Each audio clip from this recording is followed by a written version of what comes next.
Have it for a minute. But we want it back for the next 5 years. Get the dance. Good morning, everybody. It's 10 after 9. We are very funky this morning with our music. I'm loving it. 0 right now, going up to a high of 8 degrees. So that's this is Lonny and I doing this too. Look at you guys. They're rocking. Now I have to read Kaylee's intro here. It seems Hollywood. Kaylee is the one who set up our segment today, as you know. It seems Hollywood marriages last as long as a Calgary Chinook, and prenups seem to be the most important contracts that celebrities negotiate. Family law attorney Lonny Balbi joins us this morning to talk about celeb prenups that rule Hollywood. Well, we're going to talk about, I think it's really a great topic because, you know, the Britney thing is very, you know, it's very timely. But, you know, to talk about this stuff, I mean, we're talking about passion. And I thought, you guys, if there's anything that we could talk about, I brought you a little something today that to start the segment. Right. And this is a form of passion fruit. Okay. Yeah. And you're going to have to eat it. And wait till you see what's in it. Okay? There you go. Here you are. I even brought some spoons. Oh, so you brought spoons and everything? We're gonna start this off, and no, because this is sort of look at it doesn't look very appetizing. It looks vile. No, because what we're going to be talking about today is not necessarily very appetizing either. But I want you to try it. Just try it. Go ahead. Just see what you. It's good. It's very long. You're getting Dara McCool to eat something on TV. It's not bad. It's not bad. Crunchy. Yeah. It's kind of like cereal, except it's good. Gooey. Actually, it looks disgusting. It Tastes does. good. It does. It's a form of passion fruit. Is there a lesson in here, Lonny? No, it's part of our talk. It's part of our talk. He just wanted us to sit here and... Oh, okay. Can you please look at that? This is what he wanted us to eat right out of the gate. Doesn't that look good? Oh. No better way to start it. Anyway, let's talk a little bit about this stuff. Okay, let's do that. So, you're wondering about some interesting clauses that are out there, and I heard you talking earlier about the weight clause. There are some clauses. There's some clauses that people put in Hollywood prenups that deal with if the woman is 120 pounds and if she gains any weight, she'll lose $100,000 of her property. Or something like that. No, it's true. It's absolutely true. Now, only in Hollywood? Does that happen here? Well, we'll talk about that later. But okay. But it's mostly, you know, right now, I mean, these are the type of Hollywood things that we see. There's some that you can only watch football, one football game per Sunday. For the guys? For the guys. Whoever, for the guy. Really? Usually it's for the guy who loves to watch TV. Yeah. So you could have a clause limiting that. But what would be the, or what? Or, well, that's the thing, you know. How do you stop that? Like, if you watch 2 football games, what happens? Is there you could put a financial penalty in it, or well, that's only if you get divorced, though. Isn't yes, that's right. I mean, but there, you know, you could have something right in the agreement. You know, an agreement is supposed to sort of govern your behavior, is the idea, right? And so you could build something in. But you're right, it's the or what. I mean, that's a very wise observation, because. And now things like cheating. Cheating means that, because that's in some of the clauses. There's a bunch of these cheating clauses. You know, Catherine Zeta-Jones has one that if Michael Douglas cheats, she's going to get $5 million. Seriously? Yes. So really? She's probably, you know, going out and sending it. No, I'm not. Seriously? It's $5 million smackaroos. Yes, there are cheating. And then there's the clause. There's the really interesting one, which is not tonight. I have a headache clause. Which is the clause that says there's supposed to be marital relations on a particularly regular basis. Yes. This is in Catherine Zeta's? Or No, just in general? no. Oh, That's okay. a general one. I've seen it or I've heard of it in some of the Hollywood prenups. I mean, it's quite an interesting clause. Not tonight, but I've got a headache. So you say no headaches. Headaches are not an excuse. Yeah, not an excuse. Yeah, no excuses. No excuses. What about Nicole Kidman and Keith Urban? Well, they've got. Let's just see. I've got. I got a whole list of these because I wanted to make sure I got the facts right. So Nicole Kidman, she's supposedly worth $150 million. Now, remember that Keith Urban is an ex-drug addict, right? Right. He's a ex-cocaine user. And recently he just went into rehab, didn't he? Yeah, for booze. So in their prenup, apparently there's a provision in there that he gets $600 million, $600 million, or sorry, $600,000, sorry, per year of marriage.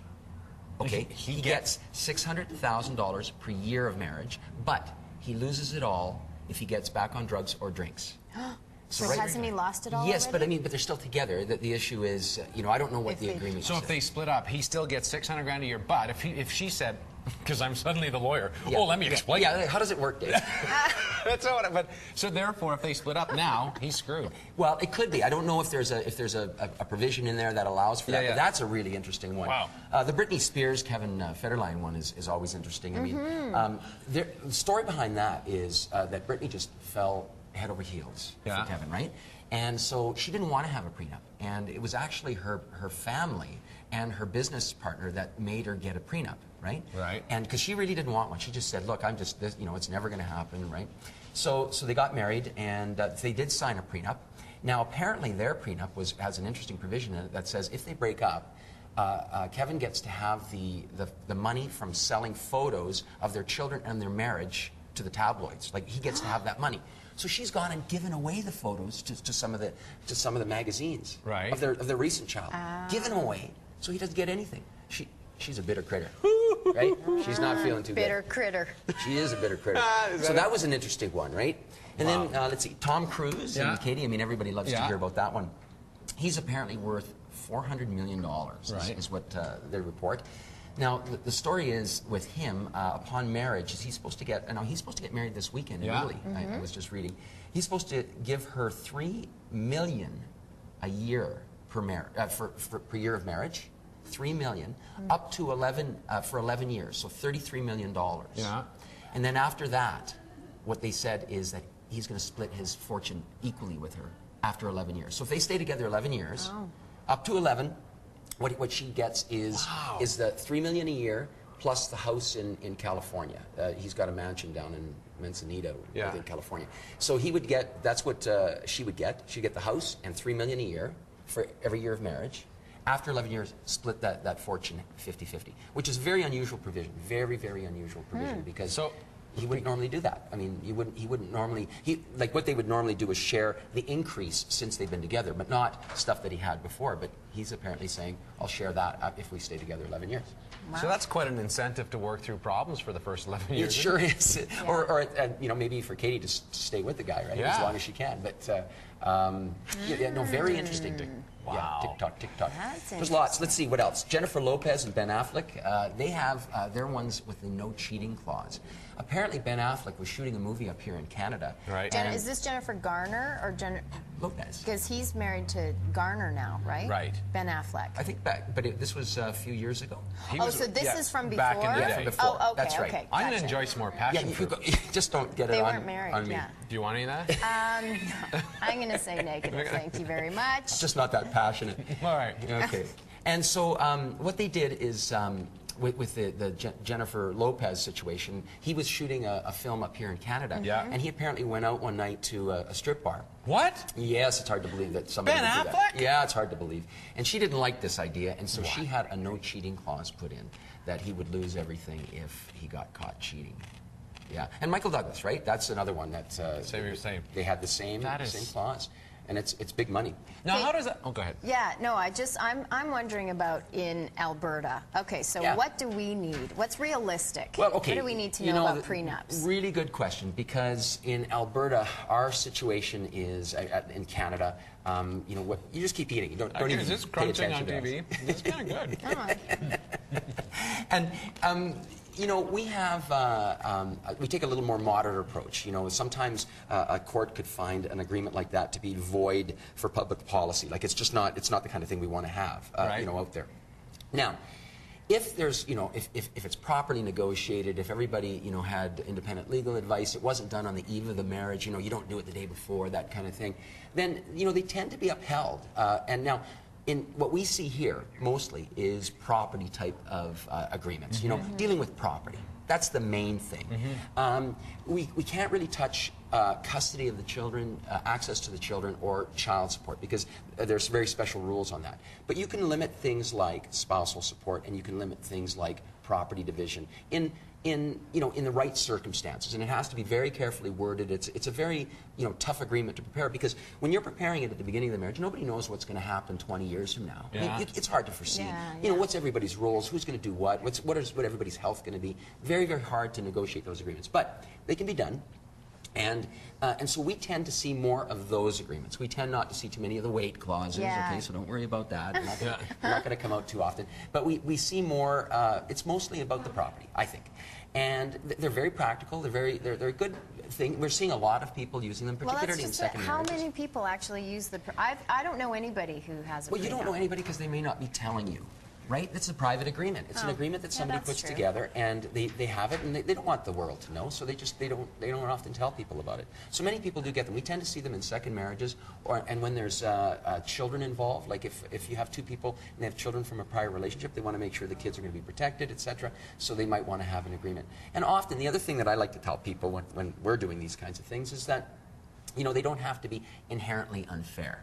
Because a lot of people think that the woman's going to get nothing and the man's going to get everything, right? And they don't have to be that way. That's the perception out there, right? Yeah. And they don't have to be. They can be very, very fair. For example, for every year together, you're going to share more of a percentage of the property, or which a lot of people are okay with. Like, the longer we're together, the more we share equally. Yeah, that makes sense. Yeah. After a period of time, after maybe 10 years, maybe everything's shared 50-50. I'm okay with that, right? Do you see it being a good way for people to talk about tougher issues? Well, Donald has written a lot about this, Donald Trump, and he says, if you're crazy not to face realities. The reality is half of marriages end up in divorce, so why ignore that statistic? Why not just deal with it? And some people, I've read some blogs where they say, it's one of the best ways, like, we're in love, we want to be together, and it's nice to know that it's not about money. Like, we're just there, we both know that it's about the relationship. And it's not about the money. So we've already taken care of that. We know what's going to happen in the event of a separation. It's not about money. Now, on the other hand, sometimes these, one of the toughest things that I do is when somebody comes to me and what they want to do is they want to talk about a prenup, and they haven't really, broached it with the other person, and it becomes a real issue at the early stages, right? Because they go, well, why do you want that? And sometimes I've seen people that don't go through with their marriage because, it becomes such an issue for them. Yeah. I remember one guy that, he consulted with me about that, and he ended up not getting married, and he blamed it on me. And I remember that. I mean, he absolutely blamed it on me. And all I said, I remember telling him, I said, look, I just told you, what your risks were. You went to her and told her this, and broached it, and she got mad at you and broke up. But anyway, I'm okay to take the blame, but I feel bad for the guy. So you suggested to him to get a prenup? No, he came to me and asked. He came to me, wanted to know about a prenup, so I explained to him about this. And he still blames you? Well, and then he went to her and told her, and then she got mad, and I guess the marriage was off. And it was your fault. It was my fault. Yeah, do you think it had anything to do with the teeth? Yeah. Just throwing it out there, Lonny. I'm not saying, I'm just saying it's a possibility. Well, keep eating, okay? You don't have to even...